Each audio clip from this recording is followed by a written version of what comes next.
Please welcome Ernesto Quiñonez.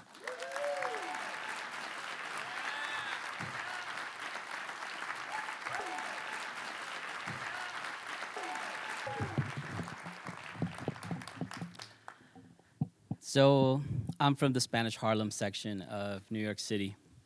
And while I was growing up in the 7th grade, I was being bullied by a big Italian 9th grader named Mario.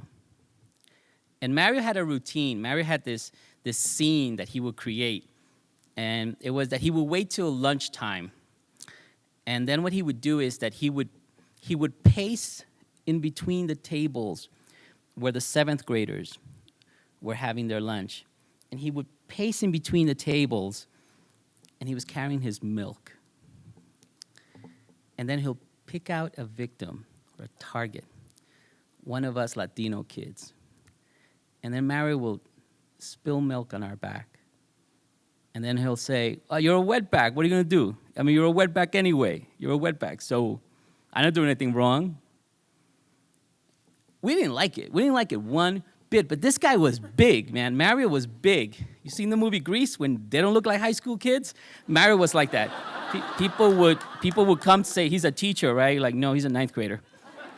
I mean, he was big. His father, I remember his father was this hulk of a man, and he used to have these big hands. They were like milk crate hands. He could like take the phone book and rip it in two. And Mario was like that. None of us liked it, and I knew that sooner or later I was going to be one of his targets. One day they were serving ice cream, and I had my tray, and I went down to sit at the table. And from the corner of my eye, I see Mario pacing between the tables. And, you know, the 7th graders, when we would see Mario doing this, it was like we would tense up. Everybody would just get nervous. It was like those National Geographic shows that you see when the herd is all antsy and nervous because the lion is. And then once she pounces on one person, on one antelope, takes it, then the herd is like, okay, cool, now we can eat. It was like that with Mario. We would be tense, and we're like, okay, not me. Oh, Hector, good, let's eat. You know? I knew it was going to be me sooner or later. That day when they were serving ice cream, I saw Mario, and I said, I'm going to hit him. If he does this to me, I'm going to hit him. I was determined to hit him.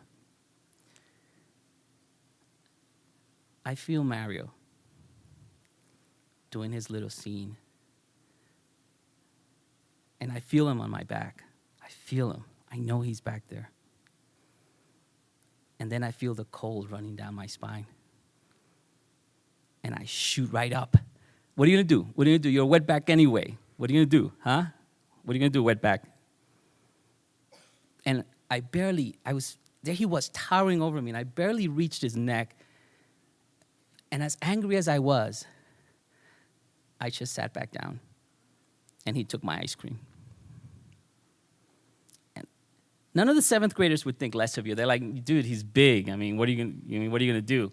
And we were pretty much determined that, all right, he's a 9th grader. Eventually, he's gonna graduate. He'll be gone in 8th grade. We'll be in 8th grade, and let's weather the storm. Let's weather the storm. No one's gonna face this guy. But I just felt so angry, and I just felt so humiliated.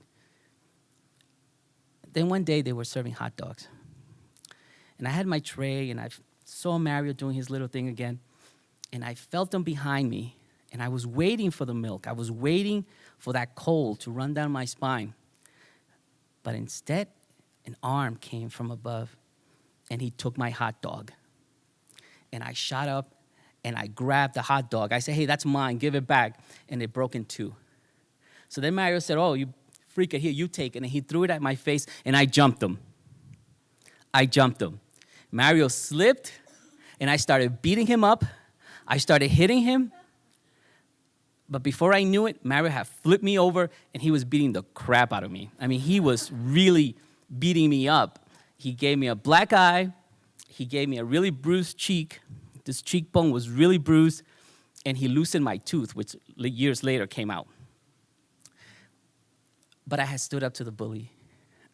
And I was the toast of the 7th graders. I was like the Obama of the 7th grade class. And I was so proud of my bruises. They were like badges. They were like war wounds, you know. And everybody was like, wow, you know, Ernesto, you did it, wow.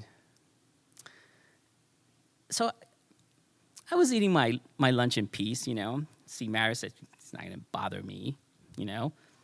I stood up to him. So I'm eating. Mario's doing his thing. And then I feel the cold milk running down my back. And I felt so betrayed. I felt so betrayed by a principal. I felt betrayed by a principal that if you hit a bully, he will stop picking on you. It was a principle, the way that the planets revolve around the sun. It's a principle, the way that gravity says if you throw something up, it will come down. It's a principle. You hit a bully, he stops picking on you. But it wasn't working that way.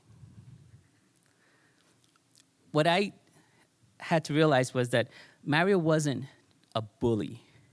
He was a racist. He was a racist bully. And other measures had to be taken. And I was just tired of it. I was fed up. So me and my friend got together, who had also been one of Mario's victims. We got together and we decided to do this. And what we did was that we went to a stationery store. And while my friend kept the clerk busy, I went to where the magazines were. And I knew exactly what genre I wanted. And it was easy to find. And I took the magazine that I knew was the magazine I wanted, and I put it inside my pants, and I put my shirt back down. I went to my friend and said, you ready? Let's go? All right, let's go. You're not going to buy anything? Okay, let's go. The magazine I stole was called Blue Boy. And Blue Boy is like a men's porn magazine for men. It's got all these naked men. And what we did was we got a 6-month subscription, and we were broke, so we saved and we pulled in all our money. And we got 2 vibrators, and we mailed it to Mario as if Mario had actually asked for this. And we knew like every family in Spanish Harlem, it's the mother who has the mail key. Everything goes through the mom. The welfare checks, the bills, it all goes through the mom. So we knew it was the mom who was going to get this first, and we knew it. And so we went to school, and we waited, and we waited, and we got terrorized, and we waited. One day, Mario didn't come to school. I said, all right, maybe he's sick. Then, second day, he did not come to school. And then word was that his father had beaten him, and he was in the hospital. His father had given him a beating. It was so bad that he was in the hospital. And I knew why. I knew. But I still held on to hope that maybe that's the kind of family they are. That's why he's a bully. His father beats everybody up. But there was this kid named Felix, and he was like the gossiper of the school. And soon enough, he was telling the boys, yo, you guys heard? Mario is G. Mario is G. And then I knew that we had gone too far, that it was us. I asked my friend, you gonna come, should we go visit him? He's like, I'm not visiting Mario. But I went. He was staying at Metropolitan Hospital, and I walked in. I went to the visitor's desk. You had to say you were family, so here I was saying I was family to this guy. And I got the visitor's passes, big plastic card, and I was wondering, what is it that I'm doing here? Why am I here? How is he going to receive me? What am I going to say to Mario? You know, but somehow I also felt like maybe I should do this visit. And I got on the elevator, holding my pass. I punched the floor. The doors open. And they closed back. And I went back down, and then I went home. And I didn't see him. The next time I saw Mario in school, when he did come, he had a cast on his face. He had like a hockey mask because his father had also broken his nose, so he had a big cast. And he wasn't the same Mario. That swagger, that atmosphere of this invulnerable person was gone. And it wasn't because his father had beaten him up. It was because of this rumor that was going around, a rumor that I had started. My memory of him was in the yard, smoking with his friends. And I felt, should I say something to him? And I also didn't. But I realized that he was leaving people alone, not because he didn't want to bully them, because he wanted to be left alone. Because something had humiliated him. It was only years later. It was only years later when I started writing novels, when I started writing about El Barrio, about Spanish Harlem, and started scrutinizing my life. What is it that happened in these neighborhoods? What was this all about? When it finally hit me that prejudice is so evil that it can creep up on you. And before you know it, you yourself have become the bigot.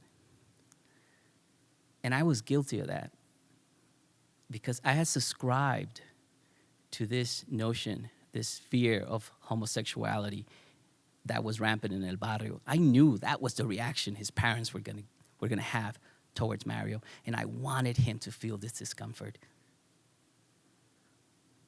And I was guilty of that. There's not much you can do with the past except learn from it and maybe get a chance at asking for forgiveness, and if lucky, be forgiven. And so, tonight, I'm going to throw it out to the universe, and maybe it'll reach Mario's ears. Mario, I am sorry. We were just two kids stuck in a ghetto. We didn't know any better. It was me. I'm sorry. It was me.